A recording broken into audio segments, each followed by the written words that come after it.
There was a lawyer once. His name was Francis Scott Key. He penned a song that I'm sure you're aware of. You've seen it. It's in most hymnals throughout our churches. It's called the national anthem. It is our song as an American. We go, however, to a ball game. We stand in our church services and we sing the words of that song, and they float over our minds and our lips, and we don't even realize what we're singing. Most of us have memorized it as a child, but we've never really thought about what it means. Let me tell you a story. Francis Scott Key was a lawyer in Baltimore. The colonies were engaged in vicious conflict with the mother country, Britain. Because of this conflict and the protractedness of it, they had accumulated prisoners on both sides. The American colonies had prisoners and the British had prisoners. And the American government initiated a move. They went to the British and they said, let us negotiate for the release of these prisoners.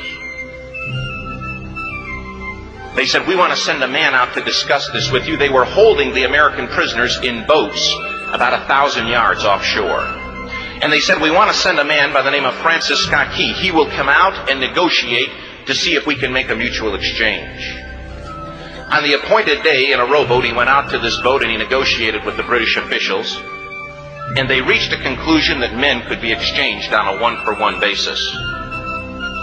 Francis Scott Key, jubilant with the fact that he'd been successful, went down below in the boats, and what he found was a cargo hold full of humanity, men. And he said, men, I've got news for you tonight. You're free. He said, tonight I have negotiated successfully your return to the colonies. He said, you'll be taken out of this boat, out of this filth, out of your chains. As he went back up on board to arrange for their passage to the shore, the admiral came and he said, we have a slight problem. He said, we will still honor our commitment to release these men, but it'll be merely academic after tonight. It won't matter. And Francis Scott Key said, what do you mean? He said, well, Mr. Key, he said, tonight we have laid an ultimatum upon the colonies. Your people will either capitulate and lay down the colors of that flag that you think so much of, or you see that fort right over there, Fort McHenry? He said, we're going to remove it from the face of the earth. He said, how are you going to do that? He said, if you will, scan the horizon of the sea. And as he looked, he could see hundreds of little dots. And he said, that's the entire British war fleet. He said, all of the gunpowder, all of the armament is being called upon to demolish that fort. It will be here within striking distance in a matter of about 2.5 hours. He said, the war is over. These men would be free anyway. He said, you can't shell that fort. He said, that's a large fort. He said, it's full of women and children. He says, it's predominantly not a military fort. He said, don't worry about it. They said, we've left them a way out. And he said, what's that? He said, do you see that flag way up on the rampart? He said, we have told them that if they will lower that flag, the shelling will stop immediately. And we'll know that they've surrendered, and you'll now be under British rule. Francis Scott Key went down below and told the men what was about to happen. And they said, how many ships? He said, hundreds. The ships got closer. Francis Scott Key went back up on top and he said, men, I'll shout down to you what's going on as we watch. As twilight began to fall, and as the haze hung over the ocean as it does at sunset, suddenly the British war fleet unleashed. He says the sound was deafening. There were so many guns that there were no reliefs. He said it was absolutely impossible to talk or hear. He said suddenly the sky, although dark, was suddenly lit. And he says from down below, all he could hear the men, the prisoners, saying was, tell us where the flag is. What have they done with the flag? Is the flag still flying over the rampart? Tell us.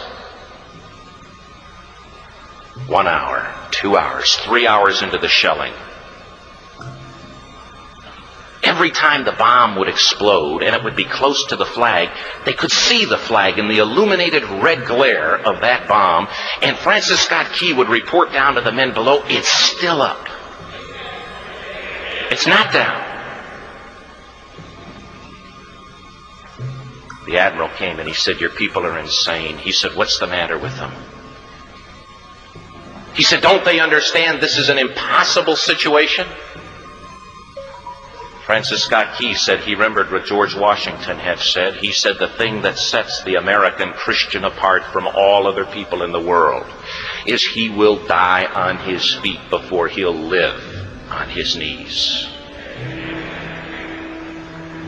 The admiral said, "We have now instructed all of the guns to focus on the rampart to take that flag down." He said, "We don't understand something.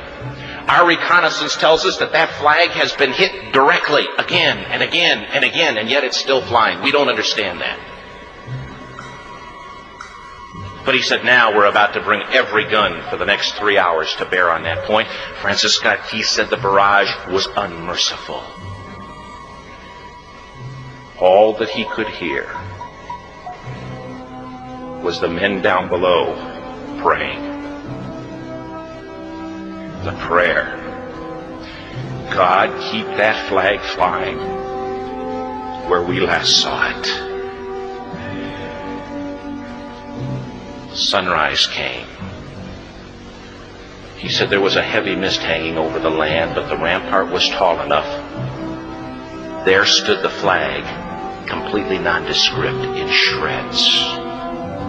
The flagpole itself was at a crazy angle, but the flag was still at the top. Francis Scott Key went aboard and immediately went into Fort McHenry to see what had happened.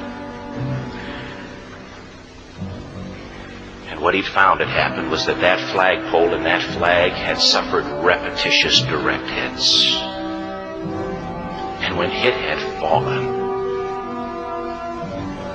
but men, fathers, who knew what it meant for that flag to be on the ground, although knowing that all of the British guns were trained on it, walked over and held it up humanly until they died. Their bodies were removed and others took their place. Francis Scott Key said what held that flagpole in place at that unusual angle were patriots' bodies. He penned the song, "Oh, say can you see by the dawn's early light what so proudly we hailed at the twilight's last gleaming? Or the rocket's red glare, the bombs bursting in air, gave proof through the night that the flag was still there. Oh, say, does that Star Spangled Banner yet fly and wave o'er the land of the free and the home of the brave? The debt was demanded, the price it was paid.